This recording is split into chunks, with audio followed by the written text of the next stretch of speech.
कर्नाटक के उत्तर कन्नड़ जिले के गोकर्ण से एक हैरान कर देने वाला मामला सामने आया, जहां एक रूसी महिला अपनी 2 नाबालिग बेटियों के साथ जंगलों के बीच एक खतरनाक गुफा में रहती पाई गई। गोकर्ण पुलिस ने गश्त के दौरान रामतीर्थ पहाड़ी की चोटी पर स्थित इस गुफा में तीनों को खोज निकाला। महिला की पहचान 40 वर्षीय नीना कुटीना उर्फ मोही के रूप में हुई। पुलिस ने बताया कि नीना का वीजा 2017 में ही समाप्त हो चुका था और अब कानूनी कार्रवाई शुरू की गई है। हालांकि नीना के पति के बारे में कोई जानकारी नहीं मिली, जिससे मामला और रहस्यमय हो गया है। आध्यात्मिक शांति की तलाश में गुफा में बिताए नीना कुटीना ने पुलिस को बताया कि वो हिंदू दर्शन और भारतीय आध्यात्मिक परंपराओं से गहरे प्रभावित होकर भारत आई थी।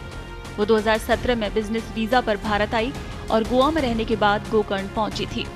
नीना ने दावा किया कि वो आध्यात्मिक शांति की तलाश में अपनी 2 बेटियों प्रेमा और अमा के साथ रामतीर्थ पहाड़ी की एक दुर्गम गुफा में रह रही थी।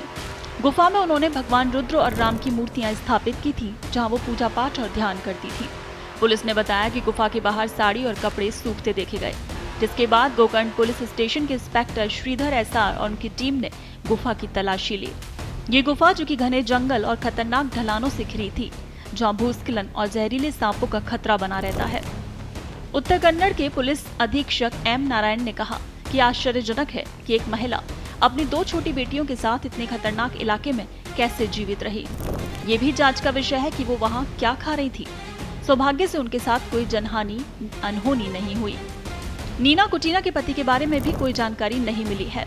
पुलिस सूत्रों के अनुसार नीना ने अपने पति या परिवार के अन्य सदस्यों के बारे में कोई स्पष्ट जानकारी नहीं दी। ये संदेह बना हुआ है क्या वो अकेले ही अपनी बेटियों के साथ भारत में रह रही थी या उनके पति भी कहीं और हैं। पुलिस इस दिशा में भी जांच कर रही है, लेकिन अभी तक इस संबंध में कोई ठोस सुराग नहीं मिला। पुलिस ने गुफा से नीना का पासपोर्ट और वीजा बरामद किया, जिसमें पाया गया कि उनका बिजनेस वीजा अप्रैल 2017 में समाप्त हो चुका था। इसके बाद 2018 में उन्हें गोवा के पणजी में विदेशी क्षेत्रीय पंजीकरण कार्यालय द्वारा एक निकास परमिट जारी किया गया था और वो नेपाल गई थी। हालांकि 8 सितंबर 2018 को वो फिर से भारत लौट आई और तब से ही अवैध रूप से यहाँ रह रही थी। अब उत्तर कन्नड़ पुलिस ने नीना और उनकी बेटियों को सुरक्षित स्थान पर पहुंचाया। फिलहाल उन्हें गोकर्ण में एक साध्वी द्वारा संचालित आश्रम में रखा गया है। पुलिस अधीक्षक ने बताया कि हमने रूसी दूतावास से संपर्क किया है और एक स्थानीय एनजीओ की मदद से उनकी वापसी की प्रक्रिया शुरू कर दी गई है। पुलिस और स्थानीय लोग इस बात से हैरान हैं कि नीना अपनी 2 छोटी बेटियों के साथ इतने जोखिम भरे स्थान पर कैसे रह रही थी। रामतीर्थ पहाड़ी क्षेत्र में जहाँ हाल ही में भूस्खलन की घटनाएं हुई और वहाँ जंगली जानवरों का खतरा भी है।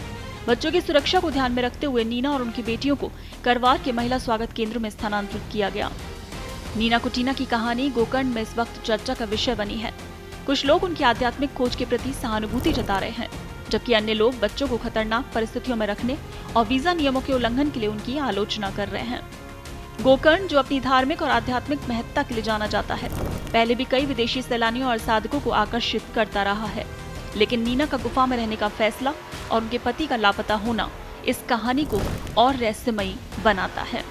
पुलिस अधीक्षक ने कहा कि एक असामान्य मामला है। नीना कुटीना और उनकी बेटियों को सुरक्षित निकाल लिया गया है। उनकी सुरक्षा हमारी प्राथमिकता है।